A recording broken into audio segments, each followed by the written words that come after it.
History often remembers Henry VIII as the larger-than-life monarch who defied Rome, married 6 wives, and reshaped the very soul of England. Yet behind the portraits of a confident king in resplendent armor lies a far darker story, one of ambition that consumed its master, betrayals that echoed through palaces, and a body that became the cruelest battlefield of all. To understand the winter of 1547, when the Lion of England lay dying within the walls of Whitehall, we must peel back the gilded veneer and confront the man who feared his own legacy as much as he once commanded the world. He was once the very image of Renaissance glory, a golden prince with a warrior's body, a scholar's mind, and a kingdom that sang his praises. But by the winter of 1547, that image had rotted away. Behind the towering walls of Whitehall Palace, a king lay dying, grotesque, bloated, and broken. This is not the story of Henry VIII's rise to power. It is the haunting tale of his fall, a descent marked by festering wounds, failed remedies, and a mind unraveling under the weight of guilt, paranoia, and ambition. As England braced for a future without its most infamous ruler, Henry clung to control with blood-stained hands, rewriting wills, sentencing old allies, and wrestling with ghosts only he could see.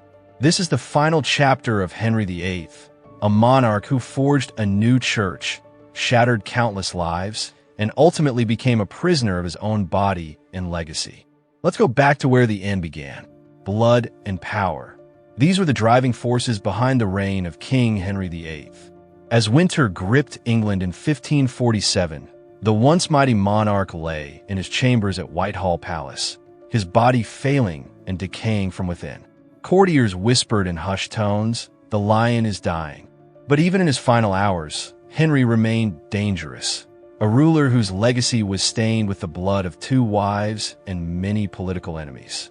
To understand how England's most notorious king reached such a grim end, one must look back decades to a different Henry, a vibrant, athletic young prince admired across Europe for his strength, intelligence, and charm. This golden child of the Renaissance would not remain untouched by time. What followed was a steady and devastating transformation shaped not just by politics and marriage, but by physical suffering that would eventually distort both his body and mind. By January 1547, Henry VIII was a shadow of his former self. His once powerful legs were afflicted with festering wounds that gave off a foul odor, making it difficult for attendants to remain in his presence. Some accounts suggest his weight had reached close to 400 pounds. His face, once considered striking, had become bloated and misshapen, and his eyes had sunken into jaundiced skin. Royal physicians, armed only with primitive remedies, had long since run out of solutions. Bloodletting, herbs, prayers, none could halt the onslaught of ailments that consumed their sovereign.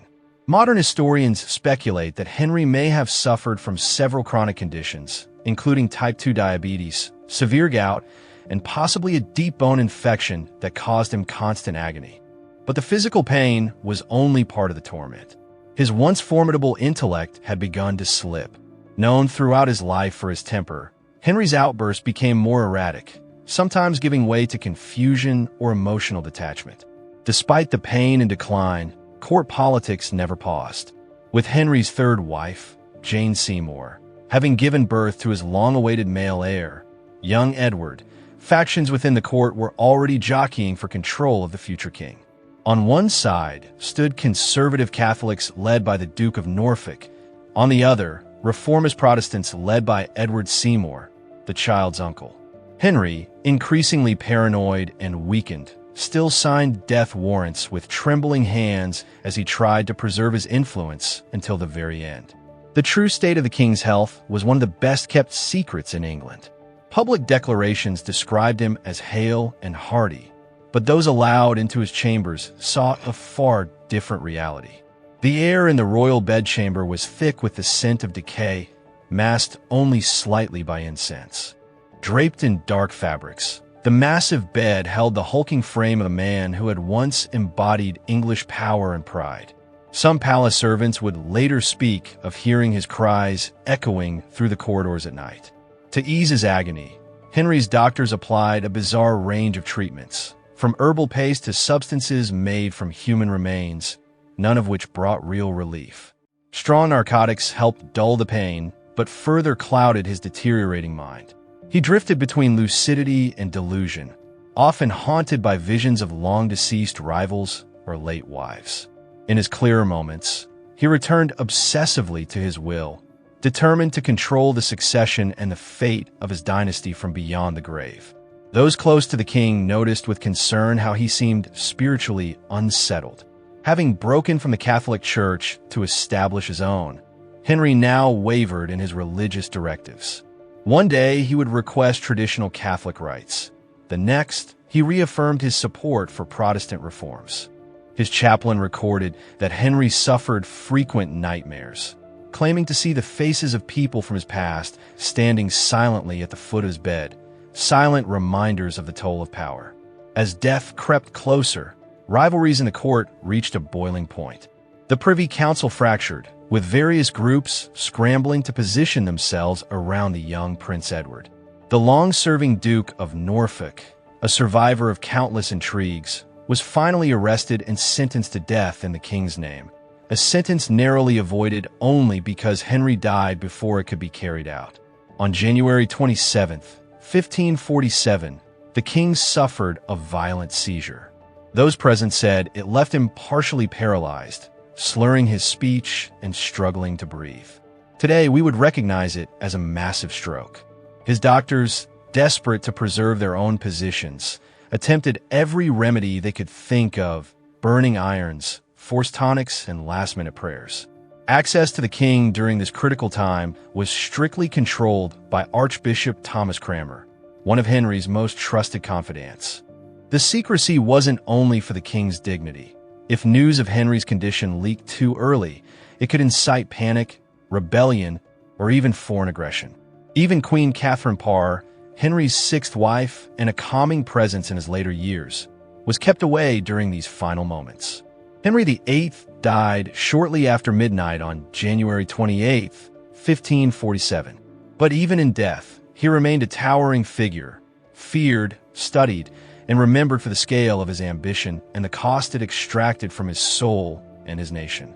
As January gave way to February, the once mighty King Henry VIII drifted in and out of consciousness, and those closest to him began to witness something extraordinary. The man who had once ruled with such absolute authority, the king who had executed 2 of his wives and thousands of subjects, now appeared gripped by terror at the thought of standing before divine judgment. According to the journal of an attending courtier, Henry could be heard whispering prayers and pleading for forgiveness in his sleep, a haunting contrast to the defiant ruler who had reshaped England's religious identity by force. Behind the heavy curtains of the royal bedchamber, extraordinary measures were taken to preserve what little dignity the king had left. As his physical condition declined, a rotating team of servants was tasked with managing the increasingly distressing demands of caring for his body. The ulcers that had plagued his legs had deteriorated so severely that some claimed bone was visible through decaying flesh. The smell in the chamber was so overpowering that windows were often flung open despite the harsh winter cold, and perfumed handkerchiefs became essential accessories for those entering the room. By January 27th, even the most optimistic members of the court could no longer pretend a recovery was possible. Archbishop Thomas Cranmer was summoned to the king's bedside as Henry's breathing became more labored. According to eyewitnesses, the king had lost the ability to speak. Cranmer, grasping Henry's hand, asked if he placed his faith in Christ, and Henry responded with a faint squeeze, a gesture later interpreted by Protestant historians as a sign of a final spiritual transformation. In the early hours of January 28, 1547, Henry VIII died. Even in death, his immense frame dominated the chamber. The official cause listed was simply natural decay, though modern scholars suggest a combination of heart failure, widespread infection, and complications from likely type 2 diabetes. Yet what followed was even more remarkable than the king's demise. The Privy Council, fearing unrest and seeking to secure a smooth succession, kept the death secret for 3 full days. While the king's body lay cold within Whitehall, Edward Seymour, uncle to the 9-year-old heir Edward VI, moved swiftly and decisively with practiced political precision. He convened secret councils, secured key fortresses, and eliminated potential rivals. By the time Henry's death was made public on January 31st, Seymour had already been declared Lord Protector and Duke of Somerset, assuming power in the name of the young king. The handling of Henry's remains presented challenges that revealed both the limitations of Tudor embalming practices and the king's condition at death. Decomposition had begun at a troubling pace, spurred on by severe infections. Embalmers worked with urgency, removing organs and filling the body with fragrant herbs and preservatives. Even seasoned professionals were reportedly shocked by what they found, particularly the diseased state of his liver and the unnaturally enlarged heart. Henry's coffin had to be custom-built to accommodate his size, nearly twice the width of a typical noble's casket. The weight required a reinforced bier and extra bearers. During the lying-in state at Whitehall, one grim incident was whispered about among those present. The lead-line coffin, under pressure from internal gases, reportedly split and leaked fluids onto the chapel floor. It was said that dogs licked at the seepage, a grotesque image that would be quickly hidden from the public but not forgotten. On February 16, 1547, the king's funeral procession made its way to Windsor Castle. Draped in black, horses pulled the massive coffin through crowds of mourners. Effigies along the route depicted Henry not as he had died, but as he had once been, the commanding figure from Hans Holbein's iconic portrait with broad shoulders, defiant gaze, and arms akimbo. At St. George's Chapel, he was laid to rest beside Jane Seymour, the only wife to give him a son and the only one to die before falling from favor. In stark contrast to the majestic image being commemorated, the reality of the man beneath Windsor's stone floor told a far different story. The carefully curated image of strength and vigor immortalized in paintings bore little resemblance to the decaying, diseased body that had shocked even his embalmer. Yet the myth would prevail, becoming the dominant portrayal of Henry VIII for centuries. Henry's will, written with meticulous detail, laid out the succession in clear terms. First to Edward, then to Mary, and finally to Elizabeth. Despite a brief interruption by the 9-day reign of Lady Jane Grey, the crown would pass to all 3 of his children in the order Henry had specified. His grasp on England extended even from beyond the grave. In theory, Henry had designed a balanced regency council of 16 men to guide Edward's rule until adulthood. But the balance didn't last. Edward Seymour quickly outmaneuvered the others, becoming Lord Protector in practice, if not by original design. The speed with which Henry's careful political architecture collapsed after his death proved the limits of royal control once the monarch was no longer present to enforce it. The king's final medical history continues to intrigue scholars. Theories have ranged from syphilis to scurvy, but the prevailing modern view suggests type 2 diabetes coupled with chronic bone infection. Desperate treatments included everything from crushed gems to animal-based remedies. These elaborate and often ineffective cures reflected both the medical ignorance of the time and the extremes taken to prolong the life of a king. Among Henry's personal belongings, servants discovered a locked chest containing deeply personal items, a miniature portrait of Jane Seymour, a lock of hair believed to belong to his mother, and a child's prayer book, possibly from Elizabeth, his daughter. These small artifacts hint at a more sentimental side to the king, suggesting that beneath the layers of power, ego, and brutality, there remained traces of familial attachment. With Henry's death came sweeping changes. Catholic factions that had retained influence during his later years were suddenly sidelined. Edward Seymour's government pursued a more aggressively Protestant course. Archbishop Cranmer, who had stood by Henry's deathbed, now oversaw religious reforms that the king himself had hesitated to embrace. Just 2 years later, the first English Book of Common Prayer would be published, a milestone in England's transformation.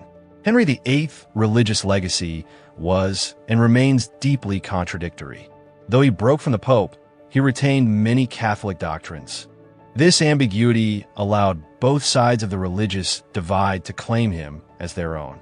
Protestants hailed his rejection of papal power. Catholics cited his resistance to reformist theology. This duality would ignite fierce debates and even persecution throughout the reigns of his 3 children.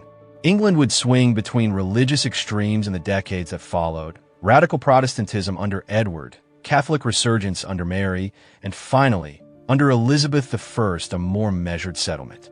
But throughout it all, the shadow of Henry VIII, in both myth and memory, loomed large over a kingdom he had changed forever. The death of King Henry VIII marked not only the end of an era, but a dramatic shift in Tudor propaganda. For decades, Henry had been portrayed as England's unshakable shield, its defender against foreign invaders and papal dominance. But now that mighty image had to be transposed onto a frail 9-year-old boy. Artists began painting young Edward VI in his father's likeness, wide-legged, stern-eyed, mimicking the authoritative posture of Henry's most iconic portraits. At court, elaborate ceremonies were designed to signal continuity. Even Edward's empty throne commanded the same reverence as when his father had occupied it. Beyond the politics of succession, Henry's death sent shockwaves through daily life. For nearly 40 years, he had personified royal authority. His whims and moods weren't just palace gossip. They shaped local governance across the country. His death created a vacuum not just in leadership, but in the collective psyche. Parish records from early 1547 reflect this anxiety. Dreams turned prophetic, strange celestial events were reported, and stories of ghostly apparitions began to circulate. In a deeply religious age, the passing of such a dominating monarch carried ominous, even apocalyptic undertones. International reactions were equally complex. The French ambassador noted that King Francis I mourned his brother of England, despite their many disputes. Emperor Charles V, more strategic in nature, viewed the transition as an opportunity or a risk, wondering whether a child king might leave England vulnerable. Even Pope Paul III, who had once excommunicated Henry, offered a mass for the king's soul, a gesture loaded with symbolism and perhaps an attempt to reclaim spiritual authority over his memory. The rooms in Whitehall Palace where Henry died were quickly transformed into hallowed ground. Some courtiers refused to enter them, spooked by rumors of eerie sounds and unexplained chills. Young Edward himself refused to sleep in his father's bed, demanding new chambers be prepared. For those who had spent decades adjusting to Henry's unpredictable moods, his absence left an emotional and existential void. Henry's death is also among the best documented royal deaths in European history. His doctors recorded treatments in meticulous detail, not merely to preserve medical knowledge, but to protect themselves.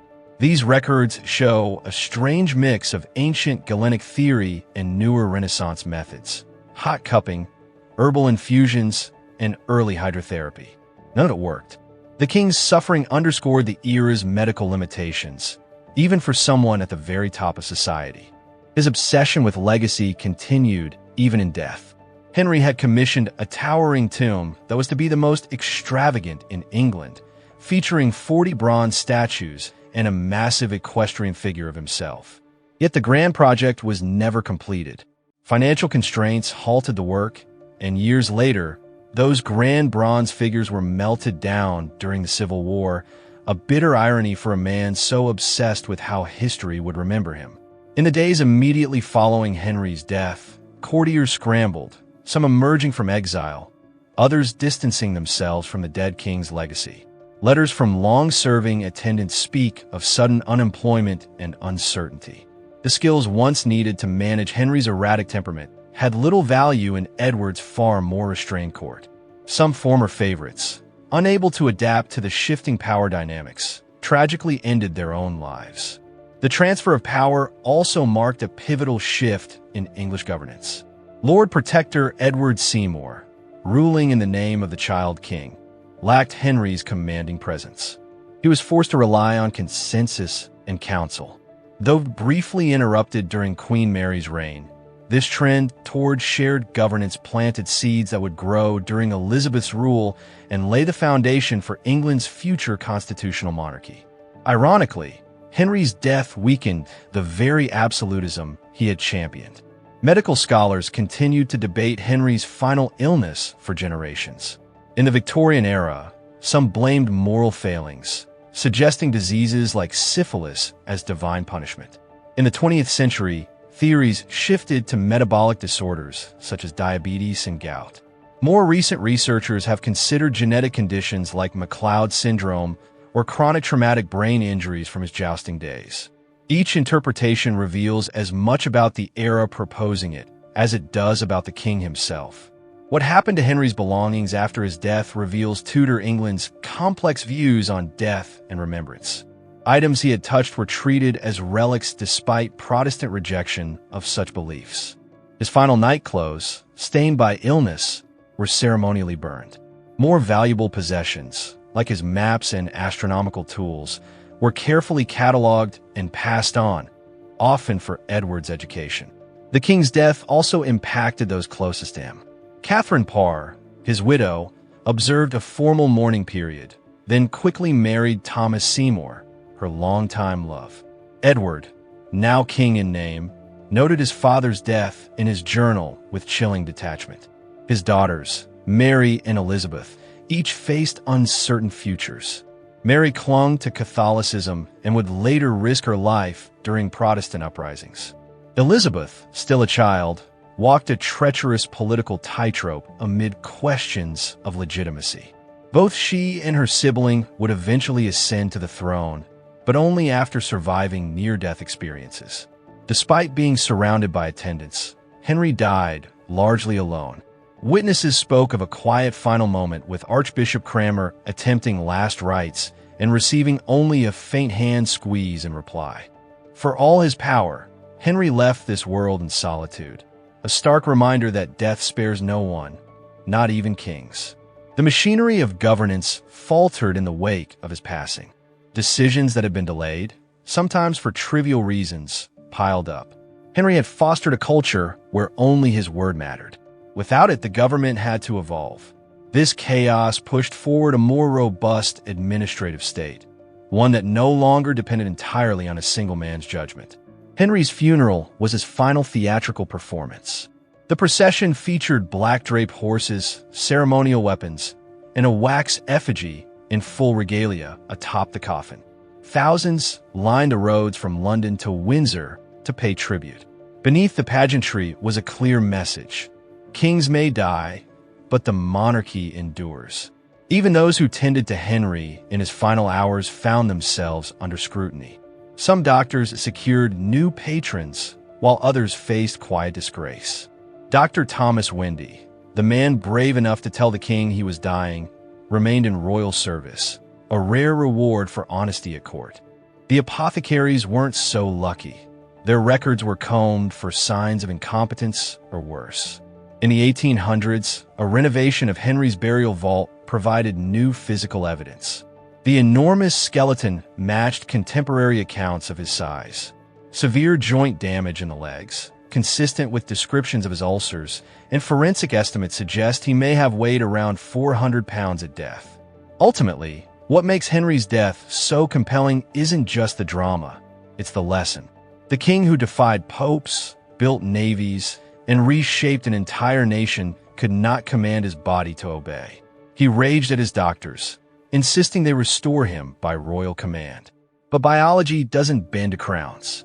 The great paradox of absolute monarchy is that even the strongest ruler remains human, bound by flesh and fate.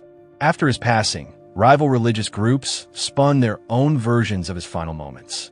Protestant writers spoke of evangelical clarity. Catholic voices imagined a man tormented by regret. The truth likely lies somewhere in between. Henry died as he lived, defiant, complex, and unwilling to fully commit to anyone's doctrine but his own. His financial legacy was equally troubled. The Regency inherited a broken economy. Henry had drained the treasury through endless wars and extravagant spending, including the equivalent of hundreds of millions on palaces. His successors were forced to sell off monastic lands, accelerating a seismic shift in property ownership that would define the social landscape of England for generations. Even Henry's body became metaphor. Writers of the time compared his decaying flesh to the moral decay of England itself. Preachers drew vivid connections between his infected limbs and the need for religious reform. In this way, his decline became both a literal and symbolic warning to the nation. In death, Henry stood at a crossroads of time. His funeral rites echoed medieval tradition, while his administrative legacy pointed toward a more modern state. He was the last of England's truly medieval monarchs, but also the architect of its bureaucratic future. And perhaps in those final moments, stripped of power, titles, and ceremony, Henry VIII achieved something he never had in life: a fleeting, honest connection with the human condition. For a king who once ruled like a god, his end was unmistakably mortal.